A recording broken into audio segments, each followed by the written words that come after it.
आज काय स्पेशल. आज काय स्पेशल. आज काय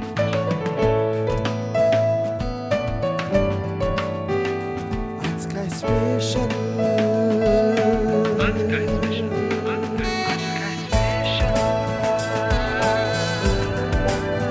आज काय स्पेशल.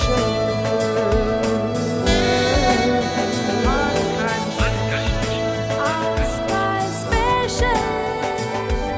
आज काय स्पेशल. हाय, आज काय स्पेशलच्या आजच्या भागात सगळ्यांचं मनापासून स्वागत. सध्या गाजत असलेल्या उंच माझा झोका या सिरियल मधलं एक अतिशय खाष्ट कॅरेक्टर म्हणजे सुभद्रा काकू, अर्थात संयोगिता भावे आज आपल्याशी गप्पा मारायला आली आहे.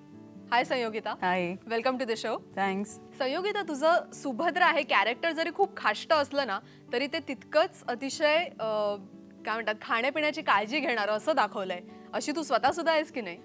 मी तर आहेच. म्हणजे सुभद्रा जशी सुगरण आहे तशी संयोगिता पण थोडीफार जवळ जाणारी सुगरण आहे म्हणायला काही हरकत नाही तशी.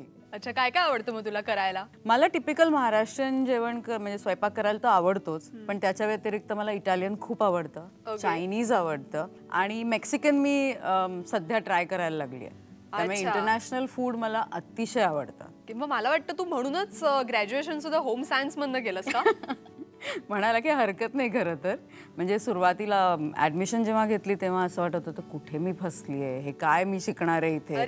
पण जसजसं शिकायला सुरुवात केली ना मला खरंच खूप इंटरेस्ट डेव्हलप झाला. कारण आम्हाला कुकरी म्हणजे फूड सायन्स हा एक मेन सब्जेक्ट होता आणि विच वॉज व्हेरी इंटरेस्टिंग. त्यामुळे त्याच्यामुळे मला म्हणजे काय म्हणू की मला घरी तर मी शिकत होतेच स्वयंपाक वगैरे, पण इथे मला अजून वेगवेगळ्या गोष्टी शिकता आल्या. म्हणजे घरी आईच्या अंडर आणि इकडे टीचरच्या का? अगदी अगदी.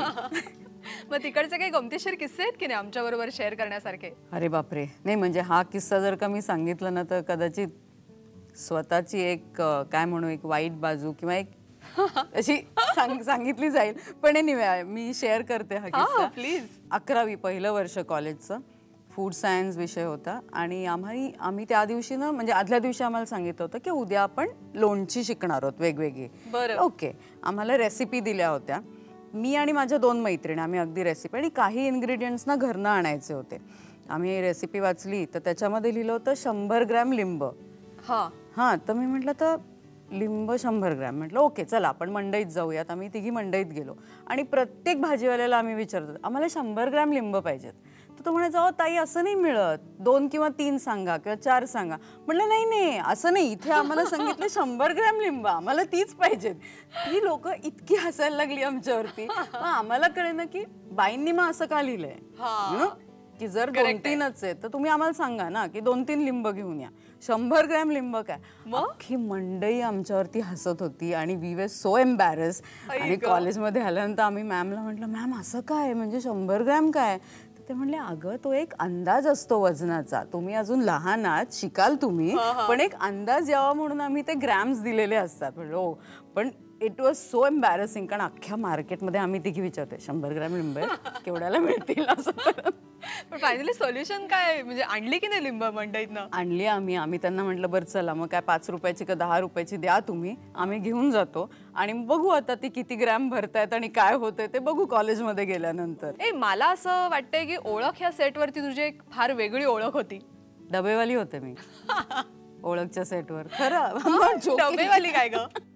अगं काय व्हायचं, मी रोज टिफिन कॅरी करते, डबा घेऊन जाते घरून सेटवरती आणि मी सेटवरती पोचले की ओळखच्या सेटवरती असायचं आमचं डिरेक्टर व्हायचं काय डबा आणलाय, आणि मी जर नाही म्हटलं ना कधी चुकून नेला नसेल म्हणजे ओके मग घरी जा.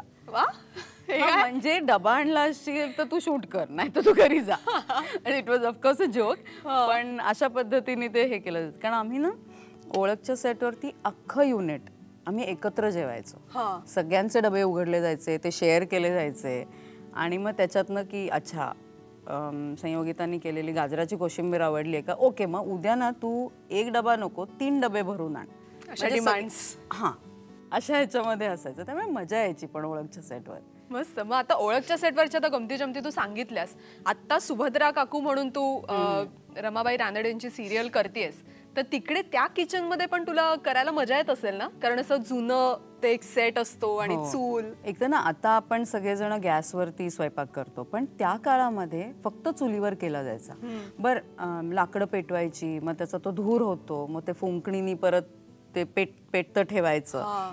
तर पहिल्या दिवशी मला जेव्हा स्वयंपाकाचा एक शॉट द्यायचा होता तेव्हा ते फुंकणीने फुंकरायला गेलं तर सगळा धूर नाकातोंडात गेला. सवयच नाही ना आपल्याला. आणि पण मग ते मी टेक्निक शिकून घेतलं. मी म्हटलं अच्छा असं केलं की ते जात नाही का धूर, ओके ठीक आहे. मग मी करायला लागले तिथे. मग वेगवेगळे पदार्थ त्या काळामध्ये जे होते, जे आता आपण अगदीच सणासुदीला करतो असे पदार्थ. मग त्याच्यासाठी काय लागतं, कारण कसं होतं ना की तो जो काळ होता किंवा ते जे कुटुंब आहे, रानडे कुटुंब आहे, टिपिकल कोकणस्थ कुटुंब, आणि त्यांच्याकडे जे पदार्थ केले जायचे, ज्या पद्धतीने केले जायचे, हे आणि आताच्या ह्याच्यामध्ये किंवा इतर लोकांकडे केले जाणारे पद्धती या वेगळ्या आहेत. किंवा त्याला म्हणण्याचं, जसं आता आपण वरीचे तांदूळ म्हणतो, तर काही लोक वऱ्याच्या तांदूळाचा भात म्हणतात, काही लोक त्याला भगर म्हणतात. बरोबर बरोबर. तर त्याला ना 3-4 नाव आहेत. तर त्यातलं आम्हाला असं असायचं की नक्की कुठलं त्या काळामध्ये वापरलं जायचं असं, कारण ना लोक इतकं चोखंदळपणे बघतात. हो ना. जरा इकडचा शब्द इकडे गेला ना की लगेच पत्र येतात. नाही त्या काळामध्ये असं नव्हतं. बरं, हे आम्हाला माहिती नाही ना. बरोबर. मग मी आईला किंवा आजीला विचारते की बाबा काय होतं याला, काय म्हणायचंय. मला एक अजून ना तुमच्या सिरियल मधला तो सीन आठवतो की अशी सगळी पंगत बसलेली आणि वाढत होतात, आणि तेव्हा मला वाटतं एक कोणीतरी म्हटलेलं की बायकांनी वाढायचं, पुरुषांनी वाढायचं नाही ना, असं पण होतं. त्या काळामध्ये होतं की सवाष्णींनीच फक्त वाढायचं. अच्छा. ज्या विधवा म्हणजे ज्या अलवणात असायच्या त्यांनी पुरुषांच्या समोर यायचं देखील नाही. त्यांना काय मी वाळीत टाकणं असं नाही म्हणणार मी, पण एक ना थोडा दुय्यम भाव दिला जायचा. किंवा इव्हन सणासुदीच्या स्वयंपाकाला विधवांनी हात लावायचा नाही. अच्छा. देवाचं नैवेद्य त्यांनी करायचं नाही, ते पाप मानलं जायचं. तर फक्त सवाष्णी ज्या असतील त्या घरातल्या त्यांनीच फक्त ते करायचं आणि त्यांनीच वाढायचं. त्यामुळेच या सिरियल मध्ये सगळी जबाबदारी तुझ्यावर आली आहे स्वयंपाकाची. Thanks a lot for coming Sanyogita. खूप मजा आली, खूप वेगळ्या गप्पा झाल्या आपल्या. Thank you so much. इतक्या मस्त गप्पांनंतर आता वेळ झाली आहे छोट्याशा ब्रेकची. कुठेही जाऊ नका, पाहत रहा आज काय स्पेशल. काय म्हणताय, खूप दिवसात इटालियन रेसिपी झाली नाही? अरे मग ही तुमची तक्रार दूर करतो ना आम्ही. बघूया एक मस्त इटालियन रेसिपी. आज काय स्पेशल.